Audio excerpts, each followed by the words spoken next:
네, 인사드리고 시작하겠습니다. 안녕하세요. 네, 경찰대 편입 언어논리를 담당하고 있는 박어령이라고 하고요. 인사를 한 번만 해주셔가지고 빠짐하실 뻔했네. 자, 오늘은 이제 7월 달에 이제 처음 다시 시작하는 기본 심화 통합 과정. 원래 이제 3월 달부터 4월 달까지 기본 과정, 그 다음에 5월 달, 6월 달에 두 달에 걸쳐서 또 심화 과정 이렇게 진행됐던 것들을 조금 압축해서 좀 빠른 시간 내에 이미 시작했었던 분들과 비슷한 수준으로 딱 올라가는 것을 목표로 하는 그런 통합형 과정이 되겠습니다.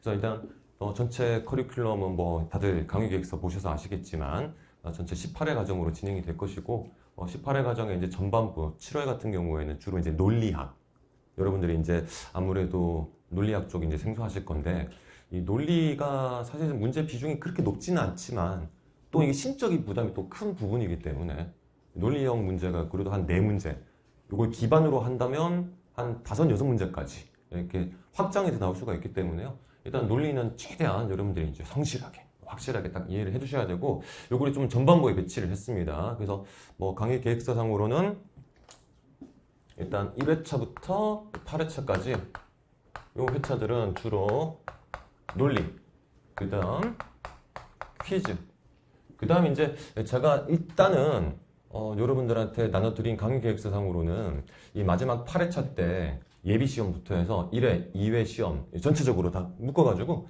요 문제 유형들에 해당하는 것들을 이제 선별을 해가지고 풀어보는 시간을 이제 가질 계획이었는데, 이게 지금 이제 그 인강팀과의 논의 속에서는 그 과정은 별도로 이제 인강으로 업로드가 되어 있어가지고요. 그거는 일단 예비시험 문제 좀 집중하는 식으로 그렇게 하겠고, 관련돼가지고는 차후에 다시 한번 말씀을 드리도록 하겠습니다.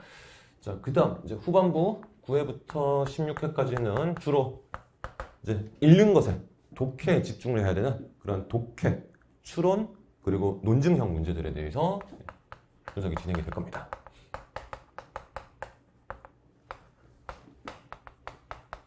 각각의 문제 유형이 어떤 식으로 이게 이제 설정이 되어 있는가와 관련돼서는 일단은 이제 본격적으로 해당하는 파트 들어가서 말씀을 드리겠고요. 적어도 이제 여러분들이 이 언어논리라는 시험 자체를 아예 뭐 이제 처음 보시는 분들이라고 한다면 제일 생소할 부분이 이쪽이랑 이쪽이 될 것이고, 사실 이제 독해와 추론 유형의 문제들은 수능을 보신 분들이라고 한다면 수능의 일반적인 내용 일치부합형 문제, 그 수능 국어의 비문학 문제들 있죠? 거기 이제 3문제나 4문제 달렸을 때 첫 번째 문제가 내용 일치부합, 두 번째나 세 번째 문제가 추론형 문제, 이런 식으로 구분이 되지 않습니까?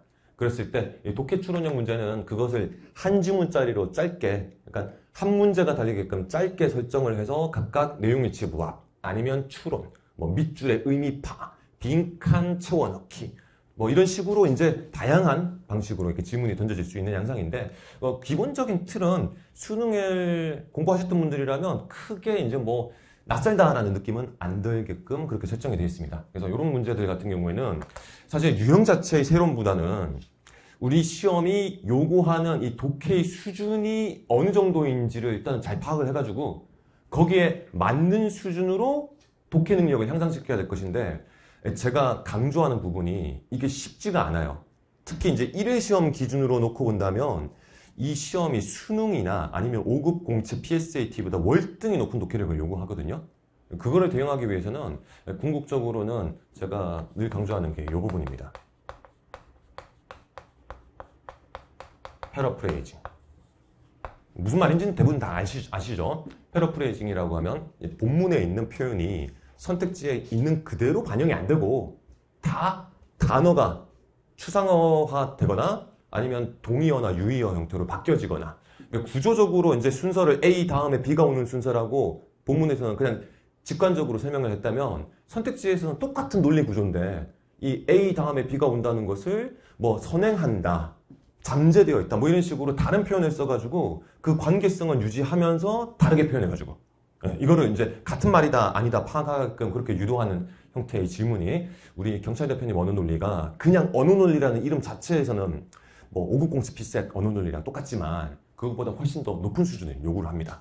그렇기 때문에 실제로 이제 교재상으로는 PSAT 문제 중심으로 포함이 되어 있지만 이런 녀석들만 가지고는 해결이 안 되고요. 이 부분과 관련돼서 여러분들이 진짜 독해 실력을 기르기 위해서는 아마 이 시험도 많이 들어보셨죠? 리트. 법학 적성 시험. 법학 적성 시험에 이제 2개 과목 중에서 언어 이해라는 과목 정도의 수준에서 요구하는 패러프레이징까지 우리가 다룰 수 있어야 됩니다. 그 정도 수준까지를 이제 우리는 교재에는 포함되어 있지 않지만 요거는 이제 별도의 어떤 그런 자료들을 통해서 우리가 확인해가지고 요 녀석들을 대상으로 좀 더 집중적인 훈련을 해나감으로써 사실 독해는 제가 뭐 딱히 더 자세하게 지금 설명드릴 부분은 없는데요. 일단은 제일 중요한 거는 이러한 패러프레이징된 표현을 직관적으로 바로 판단할 수 있는 그런 좀 폭넓은 어휘력과 구문 이해 능력을 갖춰야 된다. 그래야 확실한 점수 보장을 할 수 있다라고 이제 말씀을 드릴 수 있을 것 같습니다. 그래서 이 부분은 일단은 뭐 생소하진 않지만 실제로 요구하는 수준은 생각보다 높은 측면이 있다. 그러면 이제 나머지 것들, 논리, 퀴즈, 논증 같은 경우는 이거는 어쩔 수 없이 이제 우리의 가장 유사한 시험 영역인 PSAT의 언어 논리의 유형, 구조를 그대로 우리가 가지고 와서 걔들을 기본 베이스로 삼아서 학습하는 게 일단 첫 번째 출발점이 될 수밖에 없습니다. 이거 자체의 유형이 바뀌진 않아요. 유형은 거의 그대로 가져가고 다만 이제 난도가 좀 더 높아진다. 좀 고민을 하게끔 만드는 그런 문제들이 많다라는 식으로 일단 큰 구도를 잡아서 접근해 나가면 되겠습니다. 자, 그래서 이제 이런 식으로 해서 여기도 후반부도 마찬가지입니다. 마지막 회차 때 이제 독해형, 추론형, 논증형까지를 아울러서 마지막 시간에는 예비 시험 문제. 뭐 웬만하면 그냥 이 과정 안에서 소화를 합시다.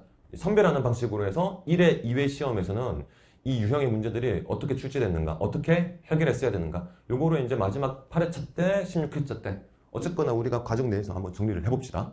그런 식으로 하면 일단 이제 시험 들어가기 전에 한 2달 정도 남는 시점이 되겠죠. 아, 시험은 이제 어떤 식으로 대응해야 되겠구나. 이 큰 그림은 잡은 상태에서 나머지 9월달로 넘어가면 모의고사 과정이 진행이 될 거거든요. 이게 완전 이제 자체 제작 모의고사 문제 이런 식으로 진행이 될 건데 그때로 이제 좀 자연스럽게 넘어갈 수 있을 것 같습니다. 자, 아무튼 이런 식으로 진행이 될 것이고 아무튼 여러분들 이 16회 과정 뭐 짧다면 짧고 뭐 길다면 길 수가 있는데 제가 말씀드리는 요소 포인트들 이와 같은 것들을 매번 잘 복습을 하셔가지고 충실히 잘 따라오시면 지금 시작했다고 하더라도 늦지 않았다라는 자신감을 가지시고 충분히 같이 가실 수가 있을 겁니다. 자, 일단 처음에 OT에 해당하는 거는 이 정도로 말씀을 드리는 것으로 하겠습니다.